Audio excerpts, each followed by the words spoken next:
Ya Tuhan Allah Bapa kami yang di surga, kembali pagi ini dengan sukacita kami menyambut indahnya mentari pagi yang selalu menyinari bumi. Begitu juga dengan napas kehidupan daripadamu. Kami boleh memuji memuliakan namamu, dan kembali kami berterima kasih atas napas ini dan juga kekuatan kesehatan hari ini. Dan juga kami saat ini mau mendengarkan firman-Mu Tuhan. Urapi kami dengan kuasa Roh Kudus untuk mengerti memahaminya, supaya firman-Mu tidak berlalu begitu saja, tetapi kami dapat mengerti, mendengarkannya, melakukannya, memahaminya, dan kami jadi pelaku-pelaku firman yang sejati. Terima kasih Bapa, di dalam nama Yesus Kristus Tuhan dan Juru Selamat kami. Biar aura Roh Kudus terjadi atas firman ini, supaya menjadi kekuatan pelita bagi jalan-jalan kami. Kami sambut dengan sukacita firman-Mu. Amin. Pembacaan firman Tuhan Alkitab kita pagi hari ini terambil dari Kisah Para Rasul pasal 10 ayat 1 hingga dengan ayat yang ke-48, dan Kisah Rasul pasal 10 ayat 1 hingga dengan ayat yang ke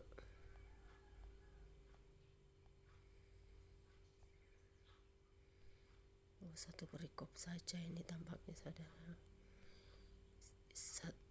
Kisah Para Rasul 10 ayat 1 hingga dengan ayat yang ke-48 dengan perikop Petrus dan Kornelius yang berbunyi demikian. Di Kaisarea ada seorang yang bernama Kornelius, seorang perwira pasukan yang disebut pasukan Italia. Ia saleh, ia serta seisi rumahnya takut akan Allah, dan ia memberi banyak sedekah kepada umat Yahudi dan senantiasa berdoa kepada Allah. Dalam suatu penglihatan kira-kira jam 3 petang, jelas tampak kepadanya seorang malaikat Allah masuk ke rumahnya dan berkata kepadanya, "Kornelius." Ia menatap malaikat itu dan dengan takut ia berkata, "Ada apa Tuhan?" Jawab malaikat itu, "Semua doamu dan sedekahmu telah naik ke hadirat Allah, dan Allah mengingat engkau. Dan sekarang suruhlah beberapa orang ke Yope untuk menjemput seorang bernama Simon dan yang disebut Petrus. Ia menumpang di rumah seorang penyemak kulit yang bernama Simon yang tinggal di tepi laut." Setelah malaikat yang berbicara kepadanya itu meninggalkan dia, dipanggilnya 2 orang hambanya beserta seorang prajurit yang saleh dari orang-orang selalu bersama-sama dengan dia. Dan sesudah ia menjelaskan segala sesuatu kepada mereka, ia menyuruh mereka ke Yope. Keesokan harinya, ketika ketiga orang itu berada dalam perjalanan sudah dekat kota Yope, kira-kira pukul 12 tengah hari, naiklah Petrus ke atas rumah untuk berdoa. Ia merasa lapar dan ingin makan, tetapi sementara makanan disediakan, tiba-tiba rohnya diliputi kuasa ilahi.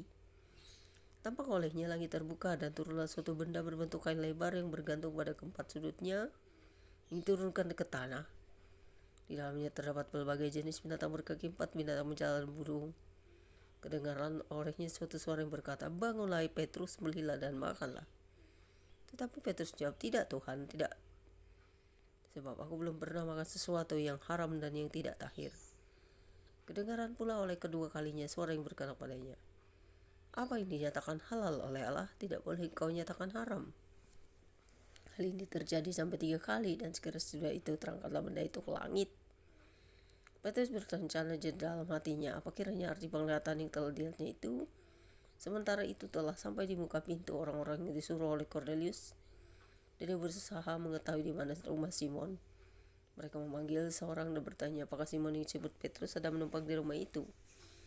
Dan ketika Petrus sedang berpikir tentang penglihatan itu, berkatalah roh, "Ada 3 orang mencari engkau, bangunlah, turunlah ke bawah dan berangkatlah bersama-sama dengan mereka. Jangan bimbang, sebab aku yang menyuruh mereka kemari." Lalu turunlah Petrus ke bawah dan berkata kepada orang-orang itu, "Akulah yang kamu cari itu. Akulah yang kamu cari. Apakah kamu maksud kedatang? Akulah yang kamu cari. Apakah maksud kedatangan kamu?" Jawab mereka, "Kornelius, seorang perwira yang tulus hati dan takut akan Allah, dan yang terkenal baik di antara seluruh bangsa Yahudi, telah menerima pernyataan Allah dengan perantara seorang malaikat kudus, supaya mengundang kau ke rumahnya dan dengar apa yang akan kau katakan." Ia mempersilahkan mereka untuk bermalam di situ. Keesokan harinya ia bangun dan berangkat bersama-sama dengan mereka, dan beberapa saudara dari Yope menyertai dia. Dan pada hari berikutnya sampailah mereka ke Kaisarea. Kornelius sedang menantikan mereka, dan ia telah memanggil sanak saudaranya dan sanak-sanaknya berkumpul. Sanak saudaranya dan sahabat-sahabatnya berkumpul. Ketika Petrus masuk, datanglah Kornelius menyambutnya, dan sambil tersungkur di depan kakinya ia menyembah Petrus. Tetapi Petrus menegakkan dia, katanya, "Bangunlah, aku hanya manusia saja." Dan sambil bercakap-cakap dengan dia, ia masuk dan dapati banyak orang sedang berkumpul. Ia berkata kepada mereka, "Kamu tahu betapa kerasnya larangan bagi seorang Yahudi untuk bergaul dengan orang-orang yang bukan Yahudi atau masuk ke rumah mereka. Tetapi Allah telah menunjukkan kepadaku bahwa aku tidak boleh menyebut orang najis atau tidak tahir. Itulah sebabnya aku tidak berkeberatan ketika aku dipanggil lalu datang kemari. Sekarang aku ingin tahu apa sebabnya kamu memanggil aku." Jawab Kornelius, 4 hari yang lalu, kira-kira pada waktu yang sama seperti sekarang, yaitu jam 3 petang, aku sedang berdoa di rumah. Tiba-tiba ada seorang berdiri di depanku, pakaiannya berkilau-kilauan, dan dia berkata, "Kornelius, doamu telah didengarkan Allah dan sedekahmu telah diingatkan di hadapannya. Suruhlah orang ke Yope untuk menjemput Simon yang disebut Petrus. Ia sedang menumpang di rumah Simon, seorang penyamak kulit yang tinggal di tepi laut. Karena itu segera kusuruh orang kepadamu, dan dengan senang hati engkau telah datang. Sekarang kami semua sudah hadir di sini di hadapan Allah untuk mendengarkan apa yang ditugaskan Allah kepadamu." Lalu mulailah Petrus berbicara, katanya, "Sesungguhnya aku telah mengerti bahwa Allah tidak membedakan orang. Setiap orang dari bangsa manapun yang takut akan Dia dan yang mengamalkan kebenaran berkenan kepadanya. Itulah firman yang ia suruh sampaikan kepada orang-orang Israel, yaitu firman yang memberitakan damai sejahtera oleh Yesus Kristus yang adalah Tuhan dari semua orang. Kamu tahu tentang segala sesuatu yang terjadi di seluruh tanah Yudea, mulai dari Galilea sesudah baptisan yang diberitakan oleh Yohanes, yaitu tentang Yesus dari Nazaret, bagaimana Allah mengurapi dia dengan Roh Kudus dan kuat kuasa. Dia yang berjalan berkeliling sambil berbuat baik dan menyembuhkan semua orang yang dikuasai iblis, sebab Allah menyertai dia. Dan kami adalah saksi dari segala sesuatu yang diperbuatnya di tanah Yudea maupun di Yerusalem. Dan mereka telah membunuh dia dan menggantung dia pada kayu salib. Yesus itu telah dibangkitkan Allah pada hari yang ketiga.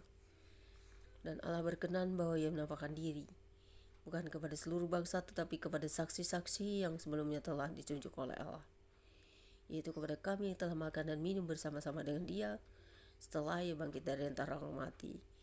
Dan ia telah menugaskan kami memberitakan kepada seluruh bangsa dan bersaksi bahwa dialah yang ditentukan Allah menjadi hakim atas orang-orang yang hidup dan orang-orang mati.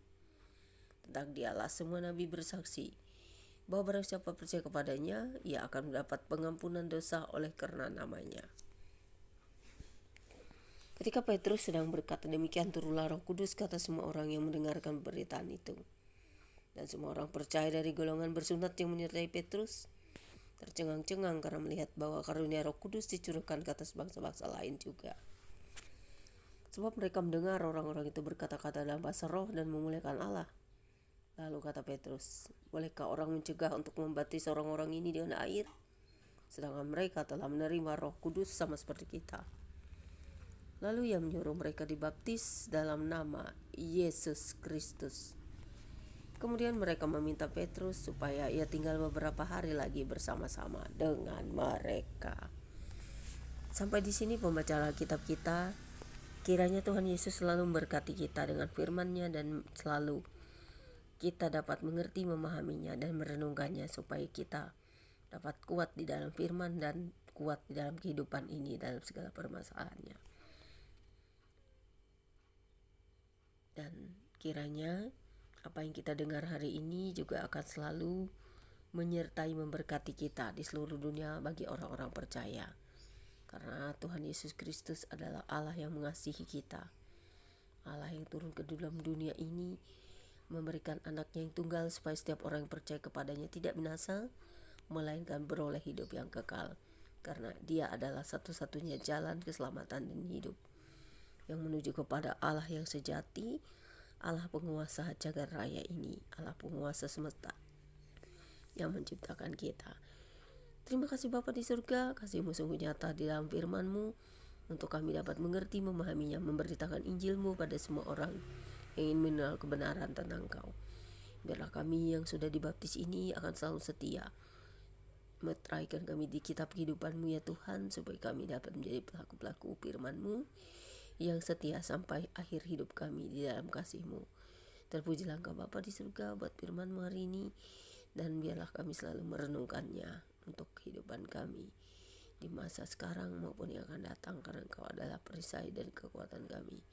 Terpujilah Engkau Bapa di surga, haleluya. Di dalam nama Yesus Kristus, dan Roh Kudus-Mu tetaplah bekerja pada kami hingga hari ini, amin. Demikianlah pembacaan kitab-kitab pagi hari ini. Tuhan Yesus berkati kita semua yang mendengarkannya dan melakukannya, haleluya, amin. Jangan lupa subscribe,